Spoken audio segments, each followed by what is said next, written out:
Alright, welcome ghouls, demons, and fellow weird ones. This video is going to be about what are weird candles. Because that's where I started. So I thought it would be best to start with the candles because it's kind of how weird curation started. I started out as weird candles. In 2021, I started making candles on my birthday in February, and then March, spring equinox, of course. This is all intuitive. I paid attention to the equinoxes at that time. I'm not gonna say I didn't. I did not connect my business dots of like the timing of when I was doing things. Because like my spell work, my ritual work at that time was I just want to be happy, healthy, wealthy. Like just very simple. Like I want to be safe. I want to be at peace. I want this lovely life with this man that I just met, the love of my life. We said we loved each other. I think it was like 2 weeks in, maybe 3 weeks. So it was just this whole thing, right? So I was not paying attention, but it was just after the spring equinox, late March. I launched TikTok and Etsy and all of this stuff. And so it's really fun. So that's how, and they started in jars. Like I would go to a variety of different places and just pick up jars, mason jars, Dollar Tree jars. As long as it seemed thick enough to hold a candle, I put them in jars. And I toyed around with different shapes and, putting my logo on there. My friend Carissa Harden, she drew my logo. And it had an Aries, which the intuitive timing behind all of it, I also think that that's fun. I think the significance of the ram skull is there for a variety of reasons. And at the time, it was just a cool design. I wasn't thinking of what it represented because my spirituality and my business, while they were interconnected, there was a disconnect of like awareness, I would say. I wasn't thinking about it that deeply because I was still trying to integrate a lot of emotional healing. And that experience, I was definitely having a pity party, I will say. So anyway, in reflection, my friend designing my logo with the ram skull, me debuting to the public in Aries season right after the spring equinox, like all of that timing of everything, I thought was really cool. Because I had made candles a couple times as like crafts in like my childhood, like very minimally. I always bought candles. I just love candles. So I've always been a candle person. Candle magic and astrology were what I started with on top of like basic meditation.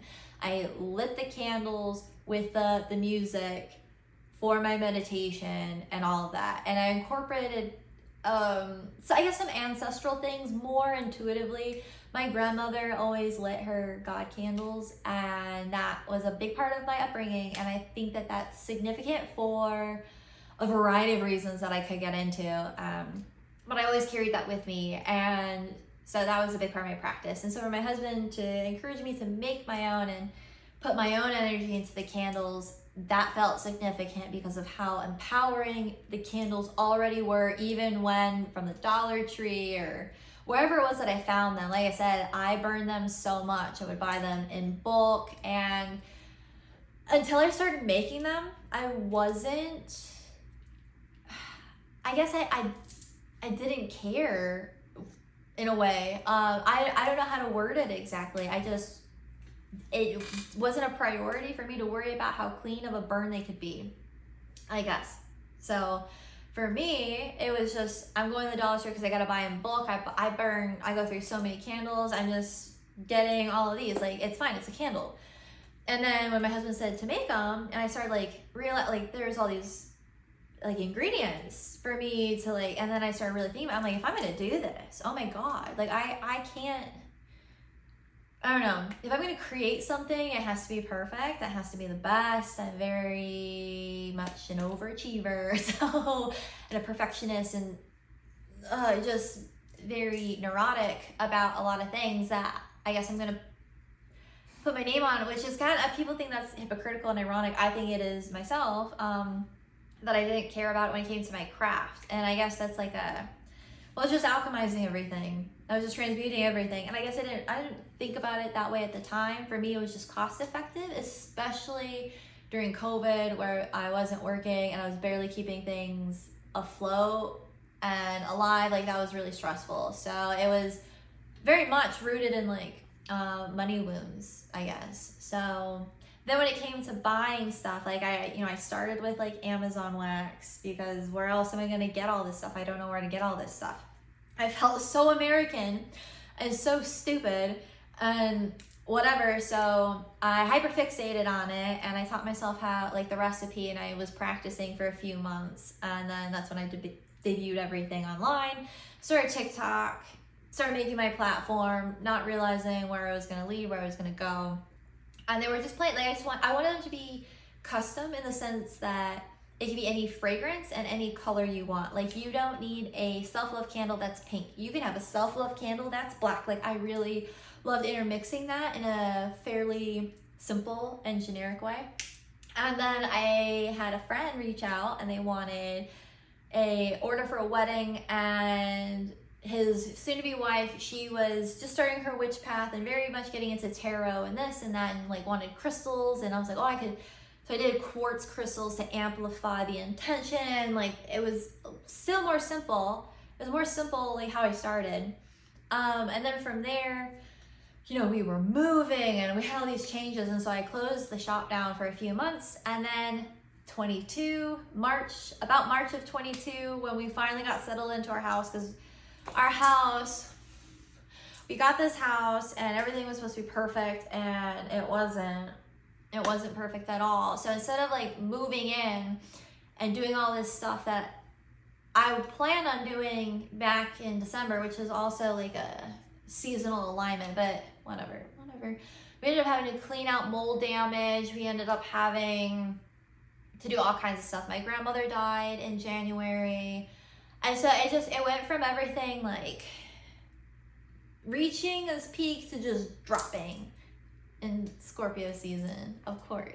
Well, towards the end, November Scorpio, like towards the end, like we closed on the house, everything was great. And then it was just like, I don't know, obstacle, blockage, just grief, like all this stuff, so much change.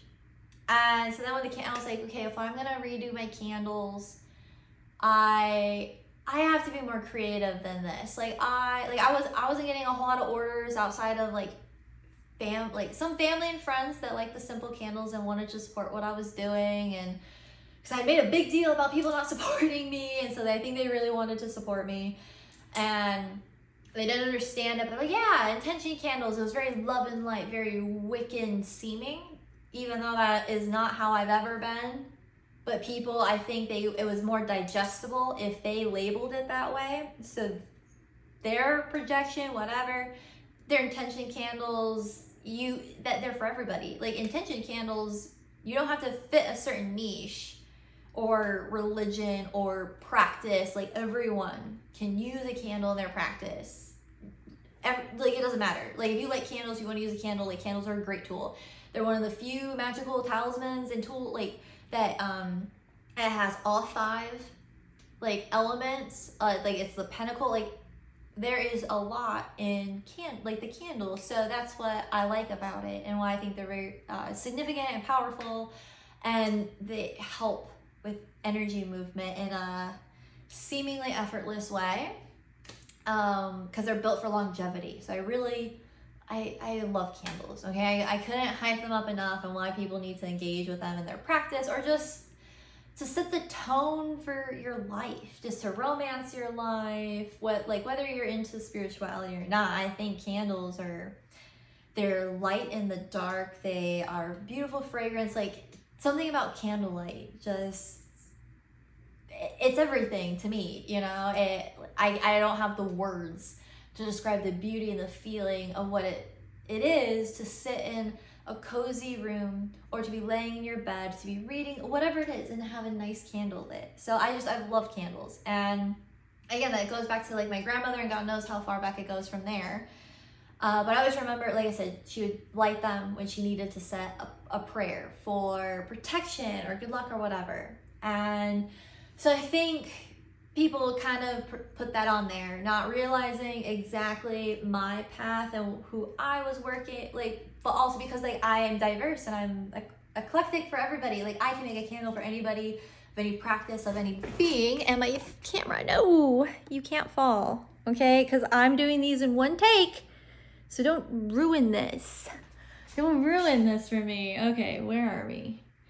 Are we gonna turn? And we're gonna turn the light back on.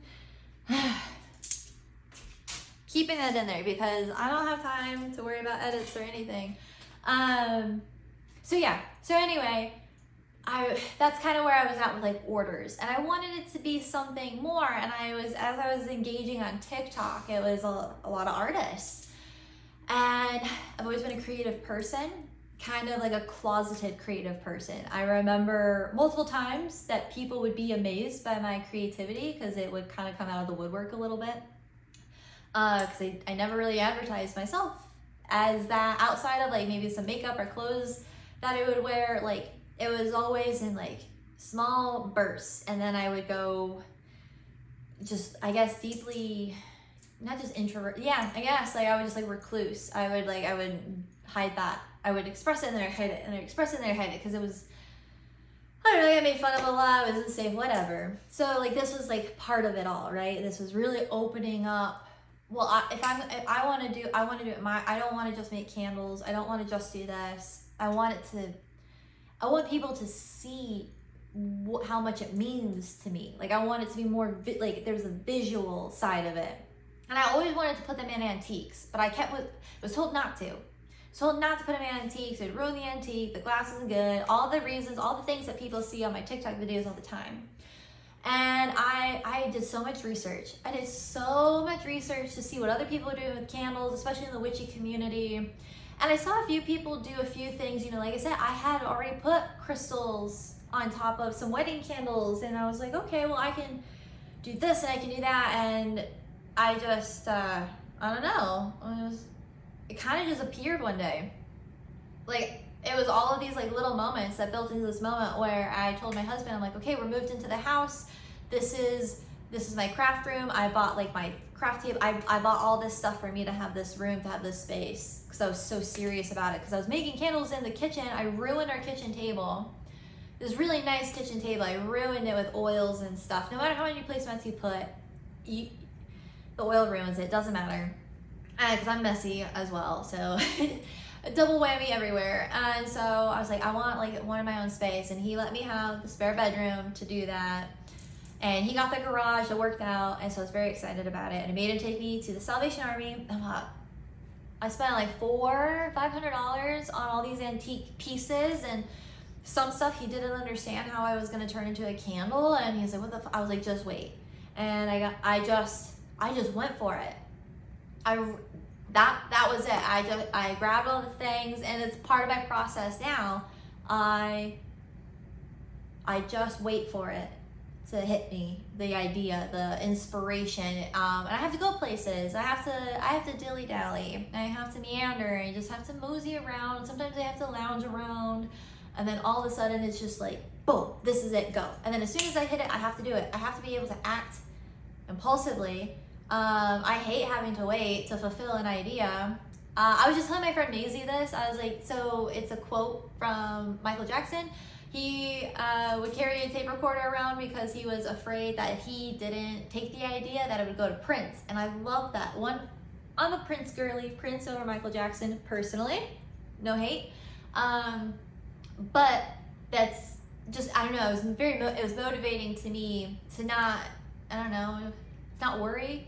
But because one, it'll go to another amazing artist, and maybe they can do something really cool with it if I don't grasp it. But then it just fuels me to keep creating, because all these ideas keep coming, and I don't have to limit myself. And so I got lost in that. Like I wanted each candle to be an individual, and I wanted them to be unique. Like I really hated I didn't mass pour any of my candles. I hand poured every single one of them because I guess to me, I took hand poured very literally.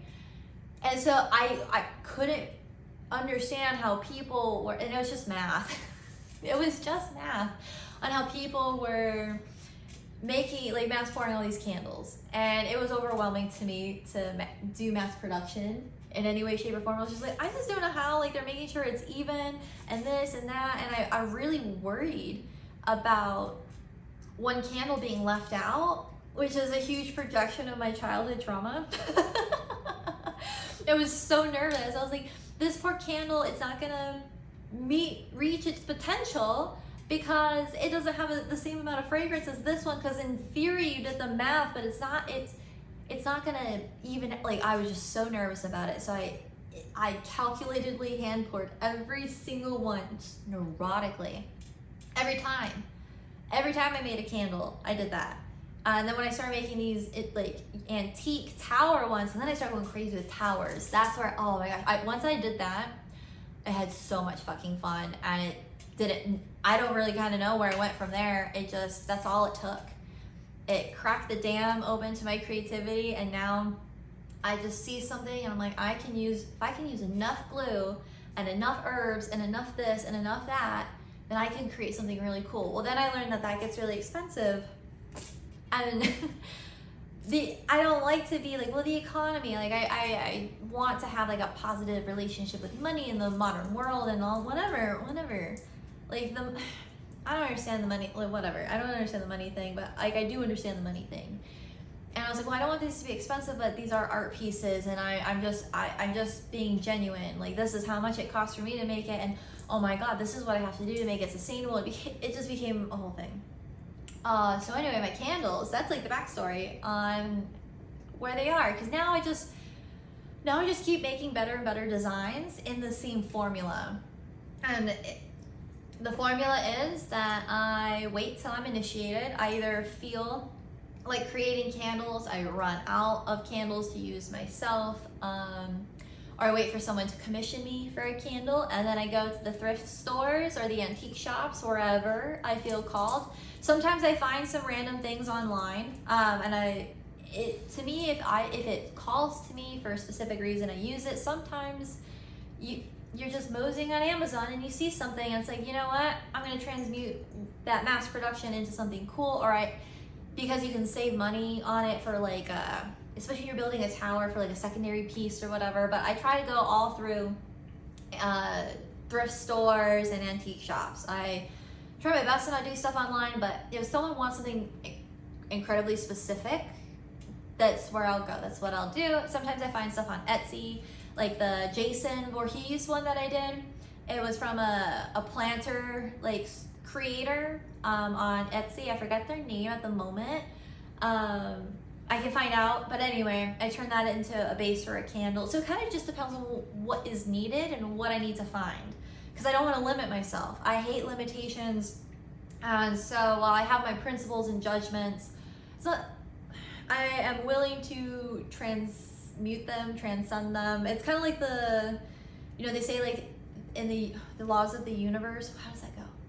So like the laws of the universe, you can't break a law, but you can like swap out. You can, I think it is transmute. You can transmute the law or transcend the law.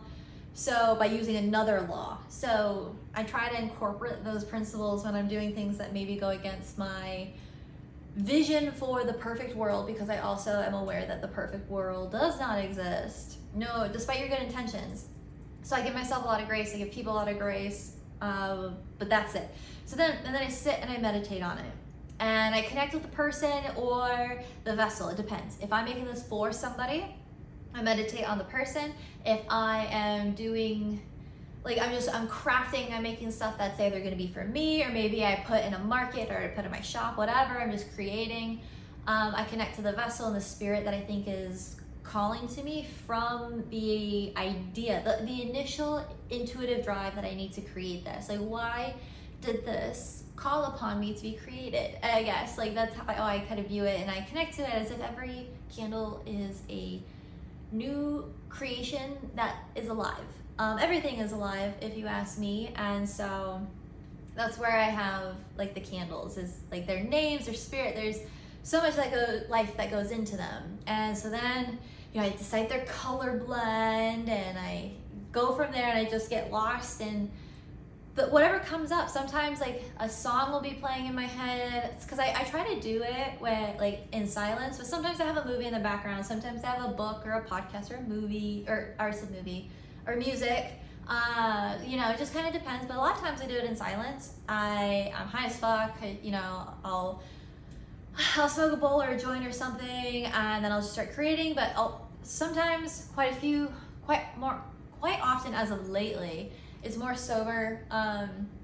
You know, my relationship with weed has changed over the years, where it used to be, I kind of felt like I needed it to be creative, where now it's I don't know, it's more just calming and relaxing. Like it eases me from the other things. It's like, hey, you can't create right now because you have bills to worry about. And it's like, no, I can create right now. It helps me detach from the outside noise, so I can focus in on like my priority, my thought, not so much as a crutch to be creative. So it kind of depends on what's going on in my life, and I go through cycles of it. But I'm not going to say that microdosing mushrooms or weed hasn't influenced a lot of my designs. There is that like very quirky, whimsical nature to them, and I love that. I love the full spectrum. I can go from like my aesthetic, which is like deeply Morticia, vampiric, goth, 1800s, like Prague, you know, like that whole era of things, to something very pop culture, something very inner child and whimsical, which is like my books, you know. I love like what the art says and how it expresses it in a different way of things. So everything is intentionally driven and inspired from something, and I like that challenge. Like I like things that are different from me, so I can challenge myself to connect to it and understand it. So even if it's something I don't like, if someone wanted me to make a Taylor Swift candle, I'm sure I could. I'm sure I would. I'm sure I would rock the fuck out of it. But that's not, even though it's not my preference, and it might be really weird to know like, oh yeah, I made this Taylor Swift candle while I was listening to Darvaza in the background. That would be really funny. That's really funny to me. That's the cosmic joke of the world. But yeah, so anyway, the weird candles, that's kind of like the process behind them. They incorporate symbolism to the extent of symbolism, spiritual, pop culture, all the human psychological reasons, and I want it to be a representation of like a reflection of the person, especially if I'm making like a very like specific centerpiece for them, or a representation of the essence of the I guess of like the event. So like it's the wedding, it's like if I make a centerpiece for a wedding, I want it to be a blend of the couples on top of their wedding colors, and just like a positive romantic blessing, right?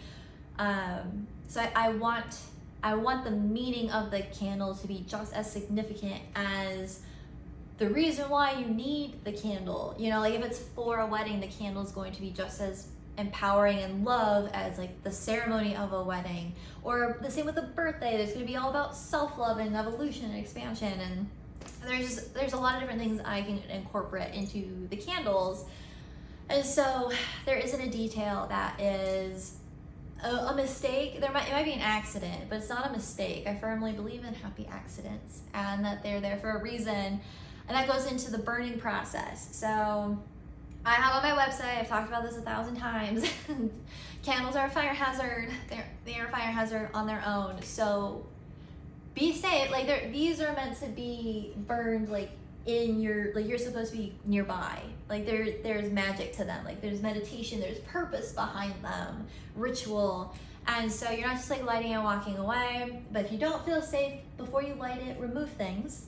I burn it with everything in there because I also believe if it cracks, if something happens, there's a reason for it.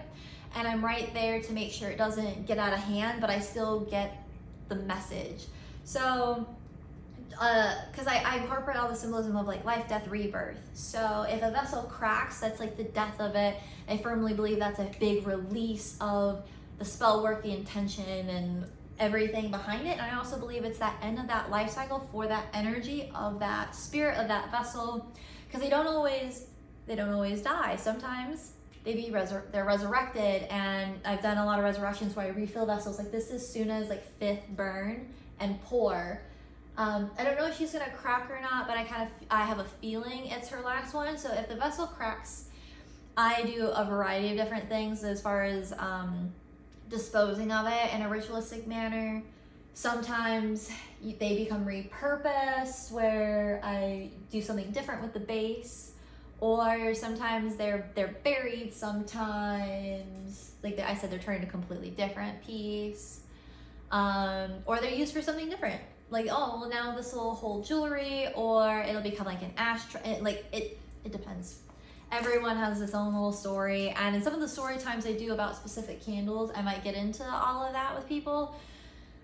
Like I said, it's every story is so specific that I need to know what story I'm talking about to get through it. So anyway, that's about like weird candles. So like that's how I got started. It's because I'm a lover of all candle magic. It feels deeply part of my ancestry, especially through like my grandma's channel. She's a Leo, I'm a Leo moon. My mom's a Leo. And I don't know what Juanita was. I honestly do not know my great grandmother's birthday. But as a very traditional, significantly, annoyingly traditional Spanish woman, I can imagine candles in her Catholic background being significant too. So I can understand that element of it, on top of all the other things on whether it's my mom's grandfather's side or then like my dad's side, which gets even more complicated. I am quite the mutt in that sense. But there is routes of Catholicism in like the modern era of my family as immigrant Europeans to America, like however you would word that. And candles are big in Catholicism, so I see why it's significant. But it's not just, you don't have to be Catholic. I'm not Catholic. You don't have to believe in any of it to understand like the candle. So, and that's what I like about my candles. Like I said, all 5 elements of nature, and within the artistic design, the personalization with it. They burn quite a bit, like a long time. I use the hemp wicks coated in beeswax with soy wax. It's supposed to have like a hotter throw, but for like a slower burn time. I'm kind of not too sure how that works. It sounds a little ironic to me, but I've witnessed it, and it's kind of what it says online, unless I've misunderstood things, which is very possible. Like I said, I'm not afraid to be wrong when I'm actually wrong. If I'm not wrong, you will get a 15-page dissertation as to why I'm right and you're wrong and you need to do better. But if I am wrong, I'll say whoopsies and move on. So yeah. So anyway, these are weird candles. This is Suna. Let's see. I can move her. I don't know if this will help get a better view of her, but as you can see, I lit her with everything in there. The stones, as you've seen in the videos, she's been doing great. So that she actually broke, I haven't fixed her, but she broke at an event, so her bowl is no longer attached here. So that's why I gotta be extra careful. Otherwise, I'd probably not be as delicate. But yeah, she's burning great. She smells wonderful. She is an older candle, and that's also part of why I burned her. I was like, okay, you haven't been sold in like a year and a half. Everyone loves you, but nobody wants you, and that sucks. That sounds bad. Or they just, I guess they didn't want to pay for it. They couldn't. She's a $100 candle because of a lot of the stones, the stuff that went into her. She originally started out as a $150 candle. But as I've burned through her a few times, she's gone down. But it's also because like shipping to wrap her up, all that. So that's like everything that goes into the price is all of the little things that I do. It includes like, cause I have my tarot box. So every order has like a witch sachet, and I have a bunch of intuitive different things, not just what you can see here. Like I have other stuff, like ritual stuff. So just different magical workings, talismans, like all trinkets, all the things. It doesn't matter. I don't know what words I want, but I put a magic sachet together that has a lot of different things that I felt called to, or maybe was mentioned through conversation that matches with the candle, with a tarot or oracle reading. If you have a wax melter, I do matching wax melt set. If you don't, I try to incorporate something else like extra crystals or things like that. But there's definitely a lot value in the price. That includes shipping. It's my time and energy and everything to go through it because of the process. So these aren't just candles, these are magical talismans. And while, like, if you go to a market and you buy one from me and it has this intention, you don't necessarily have to use it for that intention. These are what I feel would be a good intention for this candle. This is how I would use this candle. But maybe you're interpreting the energy or being called to that piece for a different reason, and that's totally fine. The whole point of my candles is for the person to utilize the energy, but initiate, invoke, inspire everything for themselves. Like, it is a tool for you to use. You bought the hammer from me. I'm not telling you how to nail it, okay?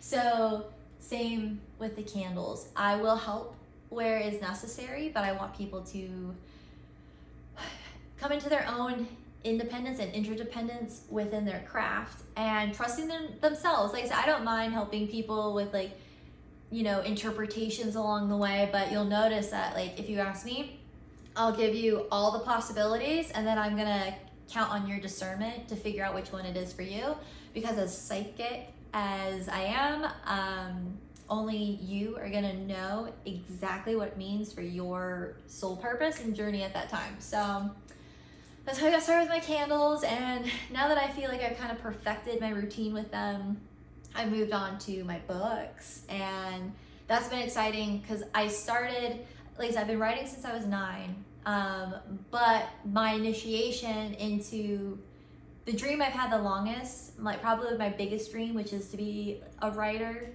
which since I was 9 years old, all started because of me with my candle business. I started my website. I had an option for a blog. I thought that could be really fun. And I would talk about, like, I would write the candle stories and, you know, just like a few different things. Like I don't know what I really envisioned. I just thought it was playful and fun.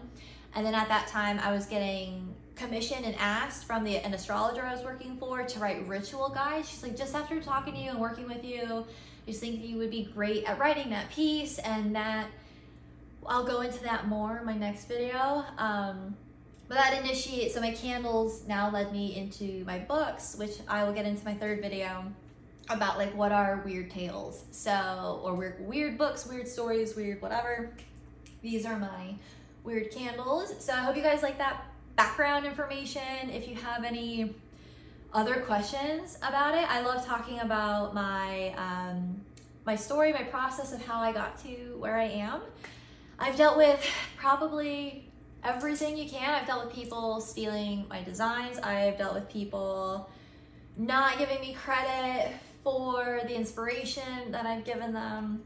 You know, I feel like, relatively speaking, I'm still like a smaller creator due to a variety of different reasons. I've been canceled on social media like 3 times. I've been banned on Etsy. I've gone through a variety of different things through this process, and that's what led me to my own website and being able to stand alone and do this my way with my voice, and not conforming to the tribe in the way that they want me to, but in the way that I was born to, or I firmly believe that I was born to express myself and exist and be to everybody. So anyway, this is where we are. This is where the candles are. So please enjoy them. I have on my website a portfolio about previous candle designs, because I do not remake a design. Like I said, I'll resurrect a design, but it's still gonna look different. I can use the same crystals, but the wax, the fragrance,